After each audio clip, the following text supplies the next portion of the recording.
નમસ્કાર મિત્રો, આજે આપણે આરઆરમાં એમેન્ડમેન્ટ વિશે જાણીશું. તો એના માટે મેનેજમેન્ટ મોડ્યુલ્સમાં જઈને રિક્રુટમેન્ટ રૂલ્સ પર ક્લિક કરવાનું રહેશે. ત્યાર પછી એડ ન્યૂ બટન પર જઈને તમારે ફોર્મ ઓપન કરવાનું રહેશે. મિત્રો, તમારે અહીંયા રિક્રુટમેન્ટ રૂલ્સ ઉપર જઈને એમેન્ડમેન્ટ ઉપર સિલેક્ટ કરવાનું રહેશે.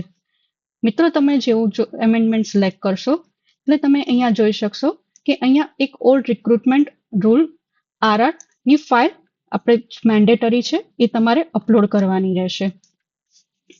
મિત્રો, અહીંયા મોડ ઓફ અપોઇન્ટમેન્ટ ને જે આરઆરમાં આપણે જનરેટ કરતી વખતે કરી રહ્યા હતા એ સેમ પ્રોસેસ ફોલો કરવાની છે.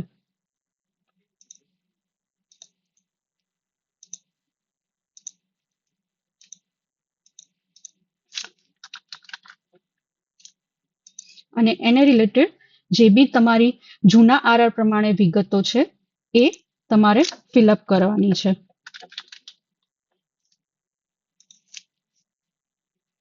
મિત્રો, એમેન્ડમેન્ટ એ શાના માટે યુઝ થાય છે? તો એમેન્ડમેન્ટ યુઝ થાય છે કે જે તમારા જૂના આરઆર છે એમાં કોઈ તમારે એની જૂની જોગવાઈઓમાં તમારે ફેરબદલ કરવો હોય ત્યારે એમેન્ડમેન્ટ નો યુઝ કરવામાં આવે છે.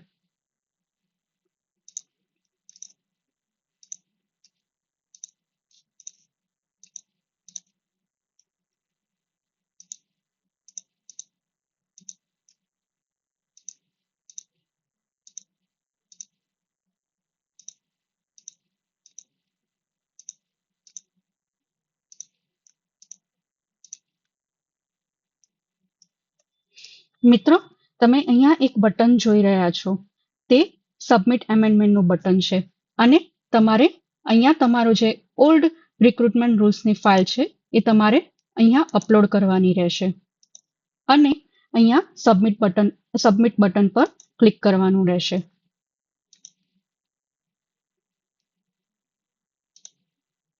મિત્રો, તમે અહીંયા જોઈ શકો છો કે એમેન્ડમેન્ટ આપણે ફોર્મ ફિલઅપ કર્યા પછી આપણું સ્ટેટસ અહીંયા સેલ્ફ સબમિટ રહે છે. હવે તમારે ફરીથી એડિટ ઉપર જઈને જે નવી જોગવાઈઓ છે એ પ્રમાણે ફેરબદલ કરવાનું રહેશે.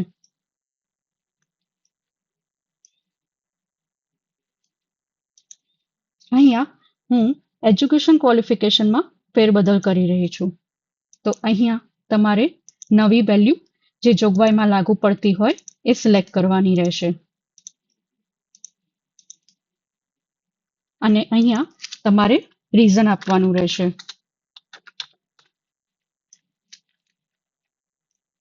અને ફરીથી સબમિટ બટન કરવાનું રહેશે.